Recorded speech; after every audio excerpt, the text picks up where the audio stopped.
আপনি কি জানেন পৃথিবীর সব থেকে দামি বস্তুটা কি?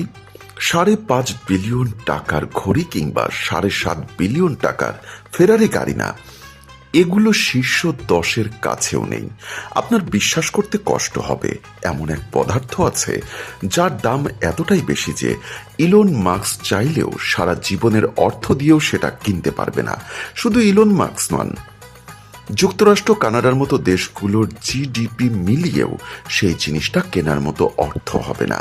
আর এমন কিছু বস্তু আছে যা আপনার কাছে যত সম্পদই থাকুক না কেন, কোনো দিনও সেগুলো বাস্তবে হাত দিয়ে স্পর্শ করতে পারবেন না। তো চলুন দেখে নেওয়া যাক পৃথিবীর সব থেকে মূল্যবান কিছু জিনিসপত্র।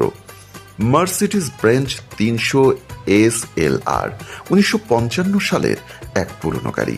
এটা এতটাই বিরল যে বিশ্বে মাত্র 2 পিস আছে। সম্প্রতি একটা 300 SLR নিলামে বিক্রি হয়েছে প্রায় 16 বিলিয়ন টাকায়, যা এটাকে ইতিহাসের সব থেকে ব্যয়বহুল গাড়ি বানিয়েছে। কিন্তু চমক এখানেই শেষ না, এটা বিক্রি হয়েছে গোপনে একটা ব্যক্তিগত নিলামে। ভাবুন তো, প্রায় 16 বিলিয়ন টাকা খরচ করে কেউ একটা গাড়ি কেনে, সেটাকে লোকচক্ষুর আড়ালে লুকিয়ে রেখেছে।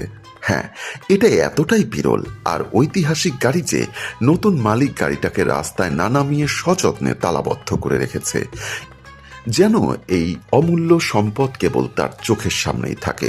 লিওনার্দো ভিঞ্চির আঁকা বলে ধারণা করা একটা চিত্রকর্ম হল সালভাতোর মুন্ডি। 2017 সালে এই ছবি নিলামে বিক্রি করা হয়েছিল 49 বিলিয়ন টাকায়। কিন্তু আশ্চর্যের বিষয় হলো, আজও অনেকে তর্ক করেন যে ছবিটা আসল কিনা। অনেক বিশেষজ্ঞর মতে এটা পুরোপুরি দ্য ভিঞ্চির কাজ নাও হতে পারে, হয়তো তার স্টুডিও শিল্পীরা এটা এঁকেছে। আর দ্য ভিঞ্চি শুধু কিছু অংশই সম্পন্ন করেছিলেন। শেষ পর্যন্ত সালভাতোর মুন্ডিকে বলা যায় এটা পৃথিবীর সব থেকে দামি স্বাক্ষর। লিওনার্দো দ্য ভিঞ্চি নামের জোরেই এর মূল্য এত আকাশচুম্বী হয়েছে। লিওনার্দো ভিঞ্চির আরেক অমর চিত্রকর্ম হলো মোনালিসা। অবাক করা ব্যাপার হলো, এর আর্থিক মূল্য নির্ধারণ করা যায় না। এক কথায় এটা অমূল্য। 1962 সালে মোনালিসার বিনামূল্য ধরা হয়েছিল 11 বিলিয়ন টাকা, যা আজকের মূল্যে প্রায় কয়েক হাজার বিলিয়ন ডলারেরও বেশি। কিন্তু এই ছবি ফ্রান্সের জাতীয় সম্পদ হিসাবে ঘোষিত, তাই কখনোই এটা বিক্রি করা যাবে না। মজার ব্যাপার হলো, 1911 সালে লোহার জাদুঘর থেকে যখন এটা চুরি হয়েছিল, সেই নাটকীয় ঘটনায় মোনালিসাকে রাতারাতি বিশ্ববিখ্যাত করে ফেলে। ফিরে পাওয়ার পর মোনালিসা আজ পৃথিবীর সব থেকে বিখ্যাত চিত্রকর্মে পরিণত হয়েছে। মোনালিসা কারো ব্যক্তিগত মালিকানায় যাবে না, দেশের সম্পদ হিসাবেই এটা আজীবন থেকে যাবে। দক্ষিণ আফ্রিকায় আবিষ্কৃত পৃথিবীর সব থেকে বড় হীরার নাম কুলিনান ডায়মন্ড। এটা উপহার হিসাবে ব্রিটিশ রাজা এডওয়ার্ড সপ্তমকে দেওয়া হয়েছিল। পরে এক দক্ষ হাতে হীরাটা বড় 9টা খণ্ডে ভাগ করা হয়। এর সব থেকে বড় দুটো অংশ এখন শোভা পাচ্ছে ব্রিটিশ রাজমুকুট আর টাওয়ার অফ লন্ডনে।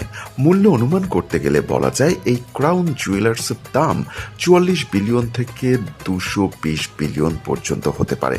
তবে ঐতিহ্যগত এসব রত্ন কখনোই বিক্রি হবে না। ব্রিটিশ রাজতন্ত্রের গৌরব হিসাবে এগুলো আইনগতভাবে অমূল্যই থেকে যাবে। মহাকাশে ভাসমান একটা ফুটবল মাঠের সমান বাড়ি হলো আন্তর্জাতিক মহাকাশ স্টেশন। এটা শুধু একটা ল্যাবই নয়, মানুষের বসবাসযোগ্য এক উপগ্রহ। ভেতরে রয়েছে 2টো বাথরুম, একটা জিম আর 360 ডিগ্রিতে পৃথিবী দেখার জন্য একটা বড় কাচের জানালা। এখানে এমন সব বৈজ্ঞানিক পরীক্ষা করা হয় যা পৃথিবীতে করা হয় না। আর খরচের কথা বললে, ISS তৈরিতে মোট খরচ হয়েছে প্রায় 16,500 বিলিয়ন টাকা, যা বহু দেশের আর্থিক বাজেটের চাইতেও অনেক বেশি। বহু দেশ মিলে এটাকে বানিয়েছে এবং মানব ইতিহাসের সব থেকে ব্যয়বহুল প্রকল্পের রেকর্ড গড়েছে। অবশ্য গবেষণার জন্য বানানো এই স্টেশন কিন্তু বিক্রির জন্য না, আর এটা চালু রাখতে প্রতি বছরই খরচ হয় বিপুল পরিমাণ অর্থ।